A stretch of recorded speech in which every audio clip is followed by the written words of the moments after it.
मैं शारदा। आज मैं 7वां अध्याय आरंभ कर रही हूँ। कृष्णं वंदे जगद्गुरुं कृष्णार्पणम।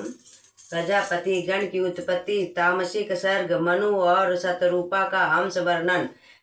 मैत्रेय जी से श्री पराशर जी मुनि बोले, हे मैत्रेय जी, प्रजापति के ध्यान करने पर उनके शरीर रूपी भूतों तत्व से तात्पर्य शरीर और इंद्रियों से युक्त मानसी प्रजा जो मैथुन क्रिया से उत्पन्न हुए हो, बल्कि चिंतन से उत्पन्न हो, प्रजा की उत्पत्ति हुई।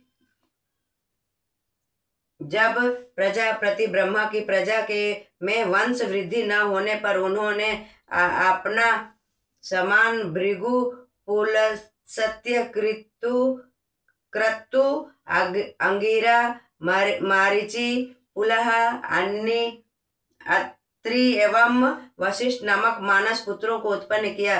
पुराणों में इन्हें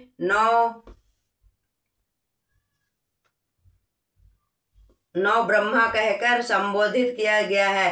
तत्पश्चात ख्याति, भूति, संभूति, क्षमा, प्रीति, ऊर्जा, अनुसूया तथा प्रसूति नामक 9 कन्याओं को उत्पन्न करके उन महात्माओं को प्रदान करके अपनी पत्नी होने को कहा। सर्वप्रथम ब्रह्मा जी ने सनक, सनंदन, सनातन और संतन कुमार को उत्पन्न किया था। वे सांसारिक माया में लिप्त न हुए, संतान उत्पत्ति और संसारी माया से मुक्त रहकर ज्ञानी और वितराग हुए। उन्हें सृष्टि कार्य से विमुख देखकर ब्रह्मा जी अत्यंत क्रोधित हुए। उनके क्रोध से तीनों लोक अत्यंत प्रकाशमान हो गया। उनकी टेढ़ी भ्रिकुटी, क्रोध युक्त ललाट के मध्य से अति प्रकाशमान रुद्र की उत्पत्ति हुई, जो दोपहर के चमकते हुए सूर्य के समान तेजस्वी था। उसका आधा शरीर नर और आधा शरीर नारी था। उस तेजस्वी रुद्र को वह शरीर विभक्त करने के लिए कहकर ब्रह्मा जी अंतर्ध्यान हो गए। तब ब्रह्मा जी के आदेश अनुसार रुद्र ने स्त्री एवं पुरुष स्वरूप तन को विभक्त कर डाला। तदुपरांत पुरुष के भी 11 भाग कर डाले और सभी के भी सौम्य, क्रूर, शांत, अशांत, श्याम, गौर आदि कई रूपों में विभाजित कर दिया। हे मैत्रेय, अपने ही स्वरूप से उत्पन्न किए गए स्वयंभुव मनु को ब्रह्मा जी प्रजा पालन के लिए उन्हें प्रथम मनु बनाया।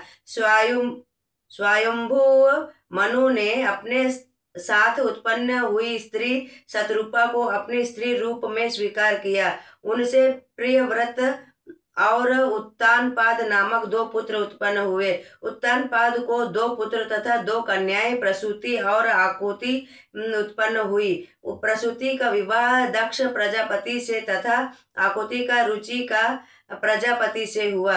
रुचि प्रजापति से यज्ञ और दक्षिणा नामक जुड़वा संतान हुई। यज्ञ और दक्षिणा का परस्पर विवाह हो गया। उनसे 12 पुत्र उत्पन्न हुए, जो स्वयंभू मनवंतर में याम देवता कहे गए। प्रजापति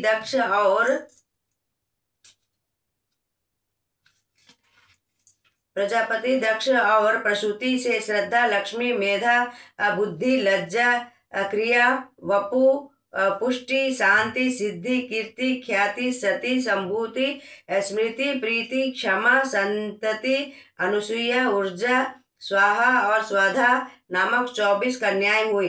प्रथम 13 कन्याओं को धर्म ने वरण किया और शेष 11 कन्याओं में ख्याति से भृगु, सती से शिव, संभूति से मारीचि ऋषि, स्मृति से अंगिरा, प्रीति से पुलस्त्य, क्षमा से पुलह, संतति से क्रतु, अनुसूया से अत्रि, ऊर्जा से वशिष्ठ तथा स्वाहा और स्वधा से अग्नि और पितरों का विवाह हुआ। उनमें श्रद्धा से काम, लक्ष्मी से दर्प, धृति से नियम, तुष्टि से संतोष तथा पुष्टि से लोभ की उत्पत्ति हुई। मेधा से श्रुत, क्रिया से दंड, नय और विनय, बुद्धि से बोध, लज्जा से विनय, विनय, वपु से व्यवसाय, शांति से क्षेम, सिद्धि से सुख, कीर्ति से यश नामक पुत्रों का जन्म हुआ।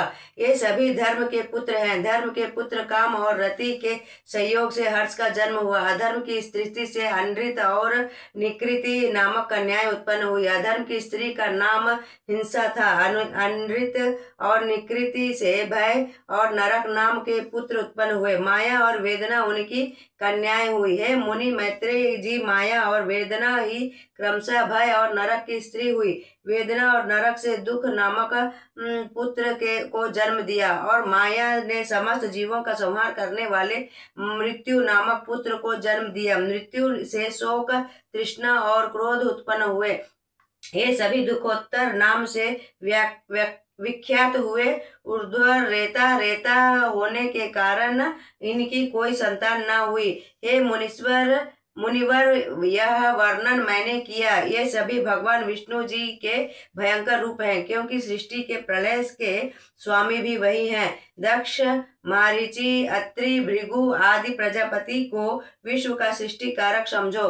मनु और उचित मार्ग पर चलने वाले उनको पुत्रों को स्थित कारक समझो। नित्य स्थिति सर्ग आदि का वर्णन सुनने के उपरांत मैत्रेय जी बोले, हे ब्राह्मण, आपने सर्ग, प्रलय आदि का वर्णन किया, जिसे सुनकर मेरा हृदय प्रफुल्लित हो गया। कृपा करके उसका स्वरूप मुझे बतलाइए। तब श्री पराशर जी बोले, हे मैत्रेय जी, जिनकी गति कभी नहीं रुकती, जिन्हें अचिंतनीय, अविनाशी, सर्वव्यापी मधुसूदन कहते हैं, वे ही आदि रूपों में संसार की सृष्टि एवं विनाश करते हैं। जिस समय ब्रह्मा जी की कल्प के अंत में शयन करते हैं, उसे प्रलय कहते हैं। प्रलय के 4 रूप कहे गए हैं। उनके नाम इस प्रकार हैं: नैमित्तिक प्रलय, प्राकृतिक प्रलय, आत्यंतिक प्रलय और नित्य प्रलय। नैमित्तिक प्रलय को ब्रह्म प्रलय कहते हैं। उस समय संपूर्ण ब्रह्मांड प्रकृति में लीन हो जाता है। ज्ञान बल से योगी परमात्मा में लीन होता है। उसे आध्यात्मिक प्रलय कहते हैं। भगवान विष्णु की समस्त सृष्टि के लिए उत्पत्ति और पालक है। प्रलय भी वही करते हैं। मैं शारदा 7वां अध्याय समाप्त करती हूँ।